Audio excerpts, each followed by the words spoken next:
précédent, de la source jusqu'à l'après du premier condensateur, on a eu pour la première partie. Voilà. Pour la première partie, on a 45 degrés. Ici, pour la première partie, on a V1 qui est 42 seulement. D'accord? Et deuxième partie, pour l'exo précédent, on a eu 45 degrés. Primo et secondo ici. V2. Ça, c'est V1. Ça, c'est l'exo précédent. C'est 110, donc 45 degrés également. Mais ici, là, entre V1 et V2, là, t'as pas 45, t'as 57. D'accord? Tout ça parce que les valeurs des résistances sont différentes, ainsi que celles des bobines d'inductance. C'est pour ça qu'on n'a pas le même angle. D'accord? C'est tout. Pour revenir, pour comparer cet exercice à celle qu'on a fait dans l'exercice précédent, c'est que on peut utiliser soit des condensateurs pour concevoir un filtre passe haut. En haute fréquence, je reprends 1 sur G oméga C. Haute moins G sur oméga C. Quand oméga augmente, d'accord? XC est égal à moins G sur oméga C. 1 sur oméga C. Voilà. Et moins 90. Voilà. On met ça. Allez, vite, mets ça. Voilà. Et quand oméga augmente, ça là, 1 sur oméga C tend vers égal à 0. Il y a un court-circuit ici. D'accord? Toute la tension de source VS, ici, là, se trouve à ce niveau. De même, quand oméga augmente, quand la fréquence augmente, le quotient 1 sur oméga C tend vers 0. Ça aussi, c'est un court-circuit. Une fois VS se trouve ici, à cause du court-circuit, là, VS se trouve ici, VS voit un autre court-circuit. C'est la raison pour laquelle V1 se retrouve ici. VS c'est V1. Et V1 c'est V2. C'est la même chose. La tension de source se retrouve intégralement à la sortie. D'accord? Ici, pour les bobines. Alors, bobine d'inductance, ça fonctionne à peu près la même chose. Pourquoi on peut utiliser soit des bobines, soit des condensateurs pour fabriquer un filtre passe haut. Puisque pour un bobine, XL est égal à J oméga L. D'accord? Et quand J, ça c'est S en fonction de oméga. D'accord? Il n'y a que oméga qui change. Il n'y a que la fréquence qui change. J c'est un opérateur. L est une constante. Donc, si tu veux, tu mets ça, J, L et oméga, fois oméga. Voilà, à part. Plus oméga augmente, plus XL augmente. D'accord? C'est-à-dire, XL, oméga tend vers plus infini, par exemple. Comme tout à l'heure, ça plus infini. Ça, c'est égal à moins 1 sur quelque chose, plus infini fois C est égal à moins sur plus infini est égal à 0. D'accord? Par contre, ici, là, quand oméga tend vers plus infini, je reprends ici, je remets là. Et ça tend vers, le taux tend vers plus infini. D'accord? Plus infini, qu'est-ce que ça signifie pour une bobine? C'est-à-dire, il y a une coupure là. La résistance est infinie. Il y a une coupure ici. Il y a une coupure ici. Il y a une rupture. D'accord? La résistance. Quand la résistance est nulle, c'est comme si, pour un condensateur, il y a un court-circuit, c'est-à-dire un fil conducteur. D'accord? Le courant passe. Et la tension, il n'y a pas de chute de tension à ce niveau. Il n'y a pas de chute. Par contre, là, ici, là, quand la L devient infinie, ça signifie le contraire, c'est-à-dire il y a une rupture. Ici. Il y a une rupture. Voilà. Résistance infinie, ça signifie ça.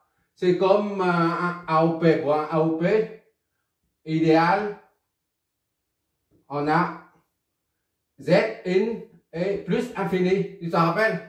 Et Z out est nul. Mais là, pour l'instant, on s'occupe de ça. Là. Donc, ça c'est lorsque oméga tend, la fréquence tend vers l'infini, les deux bobines sont interrompues. C'est comme si on les coupe. On les interrompt. D'accord? La tension là passe par là. Mais en basse fréquence,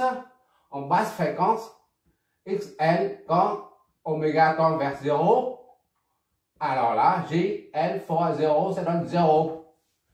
On retombe sur ce cas-là. C'est-à-dire en basse fréquence, l'inductance des bobines devient un simple fil conducteur. Ça crée un court-circuit. La tension qui se trouve ici, là, retrouve ici. Je ne sais pas si tu vois. Ce point est le même que celui-là. Toute la tension de source se retrouve ici. Il y a un court-circuit là. Donc ça, c'est un filtre qui passe au... La tension, quand il y a un court-circuit, la tension ne peut pas sortir d'ici. Nous, ce qu'on veut, c'est la tension sortie, là. V2, là. D'accord? Et quand il y a un court... La fréquence tend vers 0, il y a un court-circuit. XL est nul, et donc il y a un court-circuit à ce niveau-là. D'accord? Court-circuit, c'est comme si tu as ça. Comme si tu as ça. Voilà. C'est pourquoi tu vois mieux. Voilà. Et l'autre, il est comme ça. Voilà. Voilà. Ou comme ça, tu vois, c'est la même chose. Voilà. Et ça, entre ça et ça, il n'y a pas de tension qui sort. V2 là. V2 est nul. Est-ce que tu vois? 1, 2, 3, 4, 5. Disons. 1, 2, 3, d'accord? 5, 4. C'est là. 4 et 5, c'est le même potentiel. D'accord? 4 et 5, c'est le même point. C'est le même point que celui-là. Point négatif. Le point négatif de la source, c'est 0 volt. D'accord? Là, c'est 0 volt. C'est-à-dire que la tension de source, en basse fréquence, VS là, ne se trouve plus à la sortie, c'est fini. C'est 0 volt. Seulement en haute fréquence, que ça passe. Il y a une rupture. Et tu trouves V2 est égal à quelque chose. D'accord? Là, c'est V2.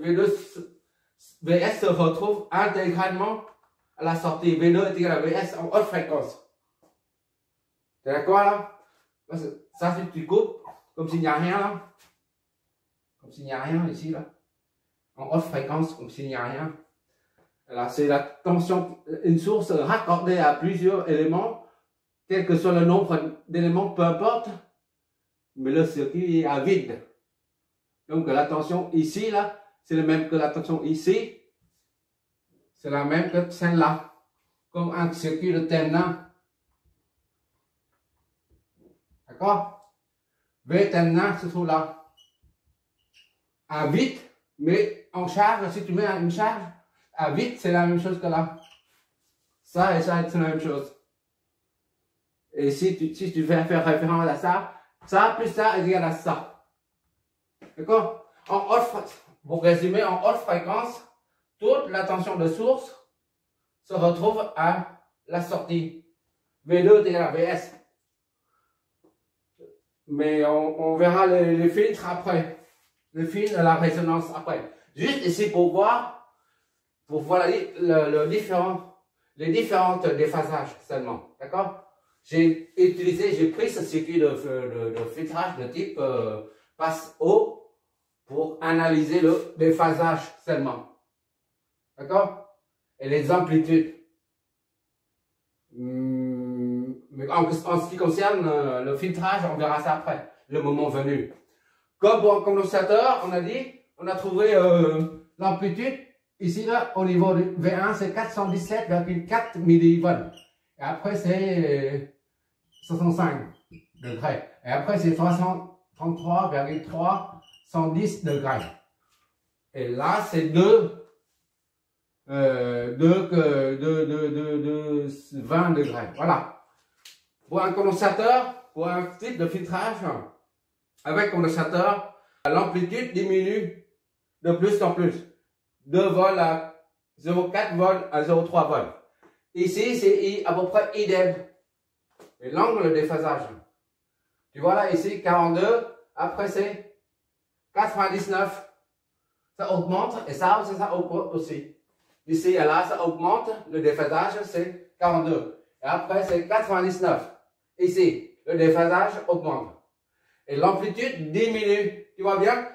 Au début, c'est 10 volts. Après, c'est 3 volts et quelques. Et enfin, c'est presque 2 volts seulement. Voilà. L'objectif de cet exo pour te montrer à peu près comment ça fonctionne. Un signal qui traverse un circuit de type de filtrage. On va faire un dernier. Un circuit terminal. Et le dernier, c'est très important. Comme ça, là. Pour les moteurs. Le prochain, là, on va faire tout de suite, là. Tu regarderas le résultat des simulations, d'accord?